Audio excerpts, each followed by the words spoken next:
दुनिया में अलग अलग तरह के लोग होते हैं। जैसे कई लोग बहुत गुस्सैल तो कुछ लोग स्वभाव से ठंडे होते हैं। ठीक उसी तरीके से कई लोग ऐसे भी हैं जो बहुत ज्यादा भावुक यानी कि सेंसिटिव होते हैं। तो ये एक जेनेटिक लक्षण है जिसकी स्टडी दुनिया भर के कई साइकोलॉजिस्ट ने की है और रिसर्च से पता चला है कि पूरी दुनिया की पॉपुलेशन के 20% लोग बहुत सेंसिटिव होते हैं। ये लक्षण 100 अलग अलग जानवरों की प्रजातियों जैसे कि बंदर, कुत्ते, हिरण, मछली और पक्षी में भी मौजूद है। तो यहाँ पर अगर इस लाइन को सुनकर आपको लगता है कि आप बहुत सेंसिटिव हैं, तो आप पूरी तरीके से नॉर्मल है। ये लक्षण इसलिए डेवलप हुए हैं क्योंकि इस दुनिया में जीने के लिए एक इंसान को सावधान और तेज नजर वाला होने की जरूरत है। रिएक्ट करने से पहले गहराई से सोचने की और किसी भी खतरे की शुरुआती साइन का पता लगाने की जरूरत है।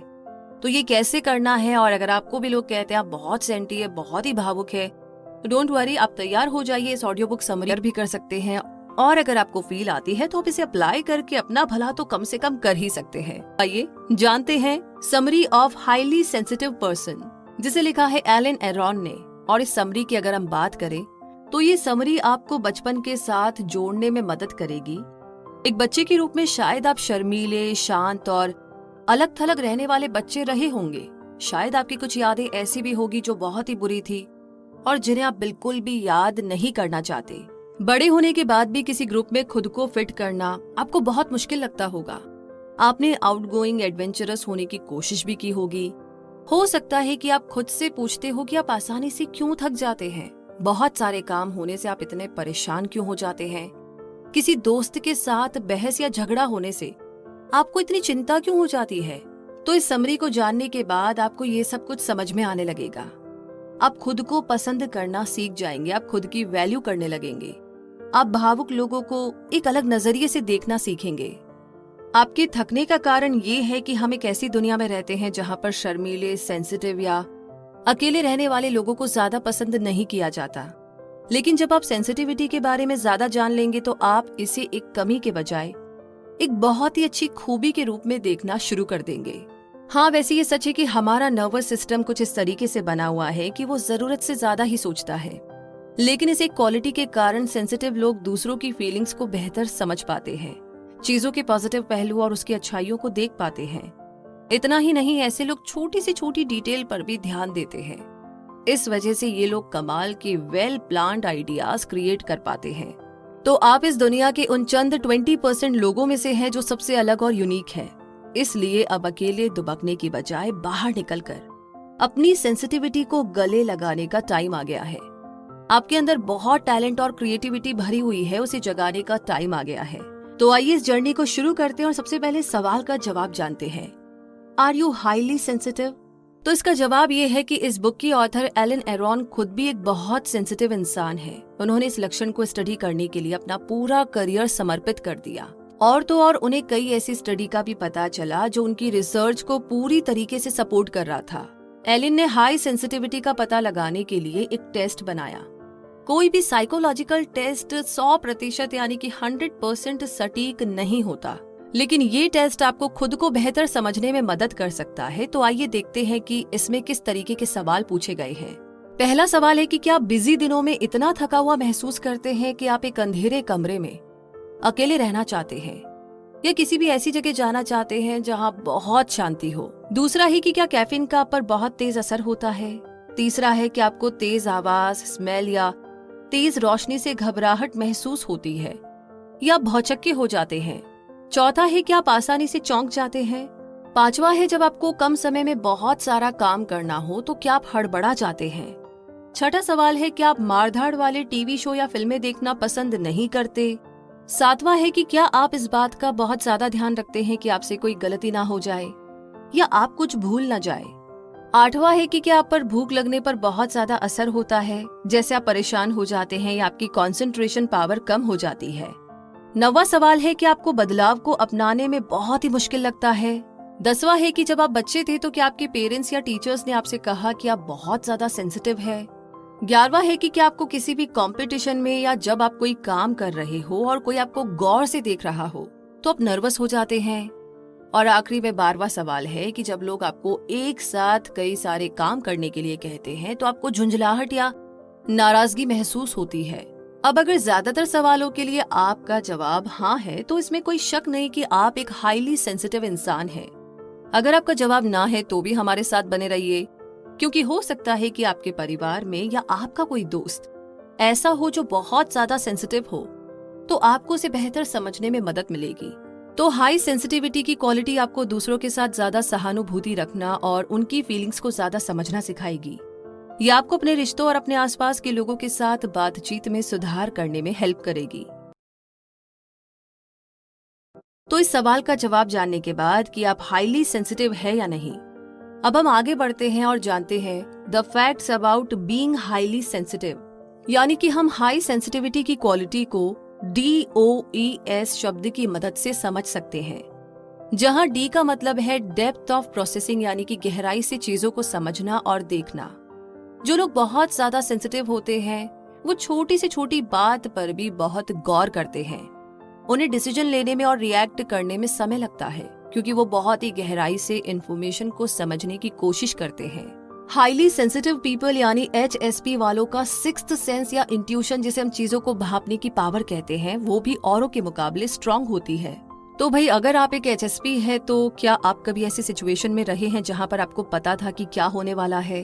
अगर हाँ, तो उसे ही इंट्यूशन कहते हैं।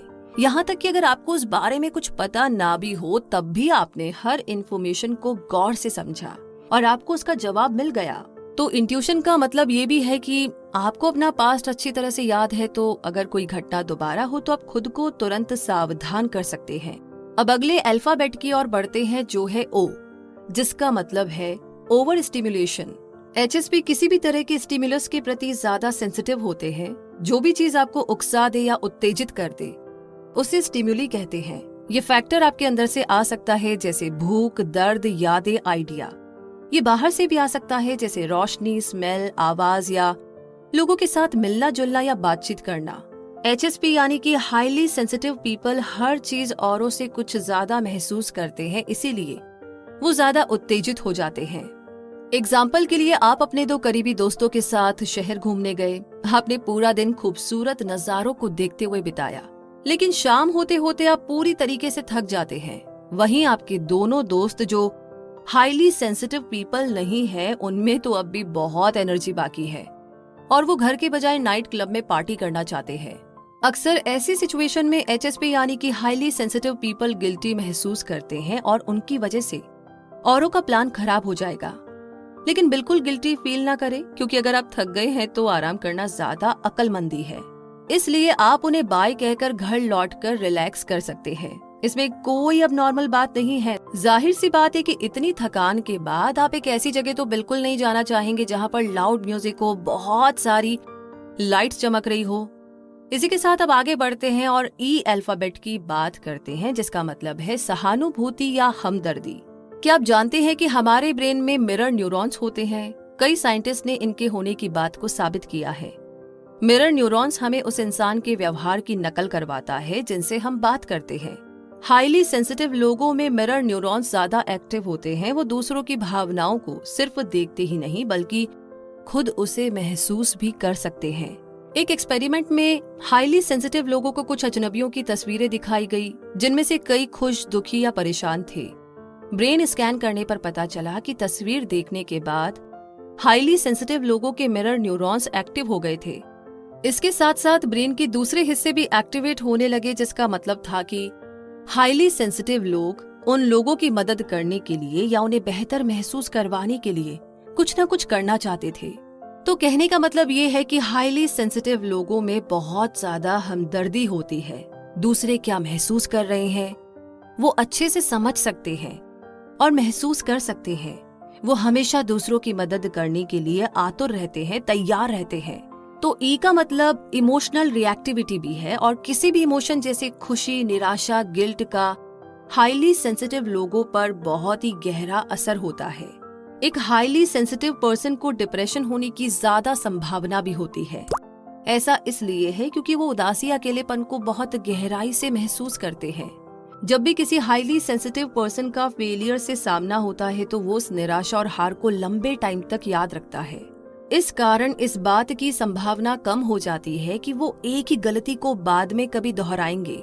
जब कोई highly sensitive person success achieve करता है तो वो फीलिंग भी उसके लिए बहुत ही गहरी होती है। इसलिए हाईली सेंसिटिव पर्सन उस फीलिंग को दोबारा महसूस करने के लिए सक्सेस पाने के और तरीके खोजने लगता है, ताकि वो सक्सेस और खुशी के इमोशन को फिर से महसूस कर सके। अब आते हैं हम एस पर, जिसका मतलब है sensing the subtle. Highly sensitive लोग किसी भी चीज के हल्के से हल्के सिग्नल को भी समझ जाते हैं, जैसे बॉडी मूवमेंट, आवाज का टोन, चेहरे के एक्सप्रेशन वगैरह। एक हाईली सेंसिटिव पर्सन किसी भी ग्रुप में जाकर बड़ी जल्दी ही भांप लेता है कि कौन अनकंफर्टेबल फील कर रहा है, किसे मजा आ रहा है, या फिर उनमें से कौन ऐसा है जो फेक और नकली है। लोगों के साथ बातचीत करते टाइम ये आर्ट बहुत ही काम आ सकती है, क्योंकि हाईली सेंसिटिव लोग समझ जाते हैं कि कौन झूठ बोल रहा है या कौन उदास है। इस तरह हाईली सेंसिटिव लोग किसी भी ग्रुप में झगड़े को रोकने में बहुत मदद कर सकते हैं। अगर आप एक हाईली सेंसिटिव पर्सन है तो आपके पास इंट्यूशन, क्रिएटिविटी, हमदर्दी और सतर्कता जैसी अनमोल क्वालिटीज है। कई सेंसिटिव लोग इस बात से शर्मिंदा महसूस करते हैं कि वो इतने भावुक क्यों हैं। तो मैं आपको बता दूं कि आप बिल्कुल नॉर्मल है। सच पूछिए तो आप ऐसे कमाल के और यूनिक इंसान है जिसके पास दुनिया को देने के लिए बहुत सारा टैलेंट और क्रिएटिविटी है। लेकिन इसकी जो ट्रिक है वो बस आपके रिएक्शन को कंट्रोल करने में छुपा है। जब भी आप थकान या स्ट्रेस महसूस करते हैं तो ब्रेक लेना बिल्कुल ठीक है। किसी ऐसी जगह की तलाश करें जहां आप अपने विचारों के साथ कुछ समय अकेले बिता सके। तो इसी के साथ अब आगे बढ़ते हैं और समझते हैं डिगिंग डीपर, यानी कि हमने अक्सर साइकोलॉजिस्ट को ये कहते सुना है कि हमारी पर्सनैलिटी और हमारे बचपन के बीच में गहरा कनेक्शन होता है। लेकिन कमाल की बात तो ये है कि ये कनेक्शन बिल्कुल मौजूद है, लेकिन हमने इस पर कभी गौर ही नहीं किया। किसी के भी माइंडसेट को समझने के लिए उसके बचपन में झांकना बहुत जरूरी है। हमारी जिंदगी के पहले 2 साल बहुत इम्पोर्टेंट होते हैं। बच्चे की देखभाल करने वाले के साथ, खासकर माँ के साथ, बच्चे का बहुत गहरा और इम्पोर्टेंट कनेक्शन होता है। उस समय बच्चे का ब्रेन पूरी तरह डेवलप्ड नहीं होता। जैसा रिश्ता उसका अपनी माँ के साथ होगा, उसका ब्रेन उसी तरह डेवलप होने लगेगा। बचपन का ये कनेक्शन बच्चे के ब्रेन में उन हिस्सों को डेवलप करती है जिनका रिलेशन स्ट्रेस और चिंता से होता है। जिन पेरेंट्स का अपने बच्चों के साथ ज्यादा अटैचमेंट नहीं होता, वो बच्चे इनसिक्योर हो जाते हैं। ऐसे बच्चे बड़े होने के बाद चिंता, स्ट्रेस और डिप्रेशन के शिकार हो सकते हैं। इसका रीजन ये है कि हम सभी अपने पेरेंट्स से अपनी भावनाओं को कंट्रोल करना सीखते हैं। लेकिन जिन पेरेंट्स का अपने बच्चे के साथ ज्यादा कनेक्शन नहीं होता, वो अपने इमोशंस को मैनेज करना सीख ही नहीं पाते। और इसमें पेरेंट्स की गलती है, बच्चे की नहीं। तो जो माँ अपने बच्चे की जरूरतों को अनदेखा करती है या उसे समझती नहीं है, तो वो बच्चा खुद को अकेला महसूस करने लगता है। उसे लगने लगता है कि दुनिया रहने के लिए एक सेफ जगह नहीं है। या तो वो बेचैन और चिंतित होने लगेगा या खुद को सबसे अलग करने लगेगा। चिंता करने वाले बच्चों को एंग्शियस बच्चे कहा जाता है। जो बच्चे नजरअंदाज करना शुरू कर देते हैं उन्हें अवॉइडेंट बच्चे कहा जाता है। दोनों ही सिचुएशन में बच्चे के पेरेंट्स उसकी जरूरतों और भावनाओं जैसे कि भूख, डर, अकेलापन वगैरह को समझने, उसे शांत करने में और उसे पुचकारने में फेल हो गए। समय के साथ ऐसे बच्चों को लगने लगता है कि उसके पेरेंट्स उसे कभी भी छोड़कर जा सकते हैं, इसीलिए वो अपने पेरेंट्स के बहुत चिपकू हो जाते हैं। ऐसे बच्चे चिड़चिड़े, गुस्सैल और डरपोक बनते हैं। वो हमेशा प्यार, दुलार और अटेंशन की तलाश में रहते हैं, क्योंकि उनकी इमोशनल जरूरतों को उसके पेरेंट्स ने पूरा नहीं किया। इस वजह से वो खुलकर खेल नहीं पाते और ना ही उनका मन कहीं लगता है। ऐसे बच्चे यही सीखते हैं कि जब उन्हें जरूरत होगी तो उनके पेरेंट्स उनके लिए मौजूद नहीं होंगे। ऐसे बच्चे अपनी फीलिंग्स को एक्सप्रेस करना बंद कर देते हैं और बातों को दिल में दबाने लगते हैं। अक्सर ऐसे बच्चे बड़े होने पर बदमाश और सब पर धौंस जमाने वाले बच्चे बनते हैं। इन्हें अपने इमोशंस को मैनेज करना नहीं आता, क्योंकि उनके पेरेंट्स ने उन्हें कभी शांत करने की या आराम देने की कोशिश ही नहीं की। वो हमेशा उन्हें रोता बिलखता छोड़ दिया करते थे। ये बच्चे ऐसा जताते हैं जैसे उन्हें प्यार की जरूरत नहीं है, लेकिन अंदर ही अंदर वो बहुत ही अकेलापन और घबराहट महसूस करते हैं। अब एक और कैटेगरी होती है जिसे सिक्योरली अटैच्ड बच्चे कहा जाता है। इस तरह के रिश्ते में बच्चे और उसके पेरेंट्स में गहरा अटैचमेंट होता है। उनके पेरेंट्स हमेशा उनकी जरूरतों को समझने और उसे पूरा करने के लिए मौजूद होते हैं। ये बच्चे खुलकर अपने इमोशंस को एक्सप्रेस करते हैं। इन्हें इस बात पर पूरा विश्वास होता है कि जरूरत पड़ने पर इनके पेरेंट्स इनकी मदद करने पक्के से आएंगे। ऐसे बच्चे ये सीखते हैं कि ये दुनिया रहने के लिए एक बहुत ही सेफ जगह है। इन बच्चों के जन्म के पहले कुछ महीनों में ये अपने पेरेंट्स को कसकर पकड़े रखते हैं और पेरेंट्स भी इस बात का पूरा ध्यान रखते हैं कि उन्होंने बच्चे को सेफ तरीके से पकड़ा है या नहीं। ये बच्चे थोड़ा बड़े होने पर खुलकर खेलते हैं, अपने आसपास की जगह में घूमते रहते हैं। इनके पेरेंट्स की नजर हमेशा इन पर बनी रहती है ताकि जरूरत पड़ने पर वो उनकी मदद कर सके। जब भी बच्चे को लगता है कि उसके आसपास कोई खतरा है तो उसके माँ बाप उसे बाहों में भर लेते हैं। ऐसे बच्चे तुरंत इस बात को नोटिस कर लेते हैं कि उनके पेरेंट्स उनके आसपास है या नहीं। उन्हें देखकर वो संतुष्ट हो जाते हैं, खुश हो जाते हैं और दोबारा खेलने लगते हैं। तो जरा सोचकर बताइए कि बचपन में आपका अपने पेरेंट्स के साथ किस तरह का रिश्ता था। कई बार पुरानी यादों को याद करना बहुत ही दर्दनाक हो सकता है, लेकिन आप इसी नजरिए से खुद को हील कर सकते हैं, ठीक कर सकते हैं। हो सकता है कि आपके पेरेंट्स नहीं जानते थे कि उन्हें एक सेंसिटिव बच्चे को किस तरीके से हैंडल करना चाहिए। बच्चे की परवरिश करना आसान नहीं है। खुद को एक बीज के रूप में इमेजिन कीजिए। बचपन से ही आपका स्वभाव रहा है कि आप बहुत सेंसिटिव है। जैसा कि हमने पहले बताया था, हाई सेंसिटिविटी एक जेनेटिक विशेषता है। इसकी जड़ आपके नर्वस सिस्टम में है और इस दुनिया में कम से कम 20% लोग हाईली सेंसिटिव होते हैं। अब देखभाल और परवरिश बहुत ही मायने रखते हैं। एक बीज को अच्छे से बढ़ने के लिए अच्छी खाद, धूप और पानी की जरूरत होती है। अगर बीज का अच्छे से ध्यान रखा जाए तो पौधा मजबूत बनता है और उस पर खूबसूरत फूल और फल खिलते हैं। ठीक उसी तरीके से बच्चे को भी देखभाल और समझदारी से पालने की जरूरत है, क्योंकि अगर उन्हें वो नहीं मिला तो वो भी फूलों की तरह मुरझा जाएंगे। अगर बच्चे का पेरेंट्स के साथ गहरा अटैचमेंट ना हो तो वो आगे चलकर बेचैनी, चिंता और डिप्रेशन का कारण बन सकता है। शायद आप नहीं जानते होंगे, लेकिन इसका आपकी फिजिकल हेल्थ पर भी गहरा असर पड़ता है। एक हाईली सेंसिटिव पर्सन जिसका बचपन खुशहाल नहीं था, वो या तो बीमार रहता है या उसे कई चीजों से एलर्जी हो सकती है। लेकिन जो हाईली सेंसिटिव पर्सन अपने पेरेंट्स से बहुत अटैच्ड होता है, वो खुलकर अपनी क्रिएटिविटी, हमदर्दी, उन सबको एक्सप्रेस कर पाता है। इन बच्चों के पेरेंट्स ने इस बात को समझा कि ऐसे बच्चों को अकेले समय बिताना अच्छा लगता है, इसलिए उन्होंने अपने बच्चों पर ज्यादा बाहर जाने या दूसरे बच्चों के साथ बातचीत करने के लिए उन पर दबाव नहीं डाला। दुनिया में ऐसे कई लोग हैं जो आपकी तरह बहुत सेंसिटिव है। आप बीता हुआ कल तो नहीं बदल सकते, लेकिन आप अपने आज और आने वाले कल को बेहतर जरूर बना सकते हैं। तनाव, दर्द, थकान ये आपकी बॉडी के सिग्नल है कि आपको थोड़ा ब्रेक लेने की और आराम करने की जरूरत है। खुद को रिचार्ज करने के बाद आप वापस अपने काम में लग सकते हैं। इसी के साथ आगे बढ़ते हैं और अब बात करते हैं क्लोज रिलेशनशिप्स की। जब आप टीनेज में थे तो क्या आपको बार बार अट्रैक्शन होता था? क्या आपने एक तरफा प्यार एक्सपीरियंस किया है? अगर हाँ, तो ये फैक्ट आपके होश उड़ा देगा। गहरा अट्रैक्शन, एक तरफा प्यार, ये सब हाईली सेंसिटिव लोगों में देखने को मिलता है। यानी कि पूरी दुनिया के 20% लोगों ने उस लव स्टोरी को एक्सपीरियंस किया है जो कभी आपने की थी। क्या ये कमाल की बात नहीं है कि अपनी दुनिया और ख्यालों में खोए रहने वाले आप अकेले नहीं थे? आप ऐसे अकेले इंसान नहीं हैं जो इस बात की उम्मीद लगाए बैठे हैं कि आप जिसे पसंद करते हैं वो भी आपको पसंद करे और आपकी दुनिया को कंप्लीट करे। हाईली सेंसिटिव लोग बहुत ही गहराई से प्यार करते हैं और अपने ही ख्यालों में खोए रहते हैं। वो बाहर की दुनिया से इतना ज्यादा घुलना मिलना पसंद नहीं करते। जब इनकी मुलाकात एक ऐसे इंसान से होती है जो इनका ध्यान अपनी ओर खींच लेते हैं और उन्हें लगने लगता है कि ये दुनिया इतनी भी बुरी जगह नहीं है, तो अब हाईली सेंसिटिव लोग अपना प्यार और अटेंशन उस एक इंसान पर न्यौछावर करने लगते हैं। इसका रिजल्ट ये होता है कि उनका पार्टनर इतने ज्यादा प्यार और अटैचमेंट से घुटन या बंधा हुआ महसूस करने लगता है और अक्सर इसी वजह से कई बार उनका ब्रेकअप भी हो जाता है। इन सब से खुद को बचाने के लिए आपको थोड़ा बाहर निकलने की जरूरत है। आपको अपने ख्वाबों की दुनिया से बाहर आना होगा। अगर आप ज्यादा लोगों से मिलेंगे, नई चीज एक्सपीरियंस करेंगे, तो आप उस इकलौते इंसान की बजाय कई लोगों के साथ जुड़ने लगेंगे। कोई इंसान आपको खुश या दुखी नहीं कर सकता, आपका रिएक्शन उसे ये पावर देता है। आपको खुद के साथ भी खुश रहना सीखना होगा, तभी आप सच्ची खुशी को महसूस कर पाएंगे। इस बुक की ऑथर एलन का कई हाईली सेंसिटिव लोगों से सामना हुआ। उन्होंने नोटिस किया कि ज्यादातर हाईली सेंसिटिव लोगों ने एक ही बार प्यार या शादी की थी या अपने परिवार और करीबी दोस्तों के साथ अकेले ही जिंदगी को एंजॉय कर रहे थे।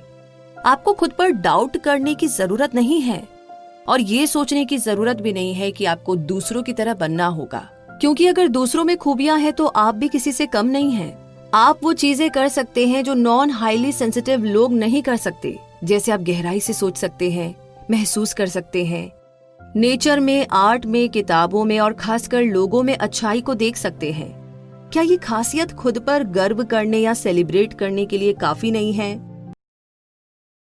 तो इसी के साथ आगे बढ़ते हैं और अब बात करते हैं थ्राइविंग एट वर्क। यानी कि अब सवाल आता है कि हाईली सेंसिटिव लोगों के लिए कौन सा काम सबसे अच्छा है। तो एलिन ने अपनी रिसर्च में कई हाई सेंसिटिव लोगों का इंटरव्यू लिया और देखा कि ये लोग कई सारे अलग अलग प्रोफेशन में काम कर रहे थे, जैसे टीचर, पायलट, शेफ और एक्टर। हर फील्ड में उन्हें कोई ना कोई हाई सेंसिटिव पर्सन जरूर मिला।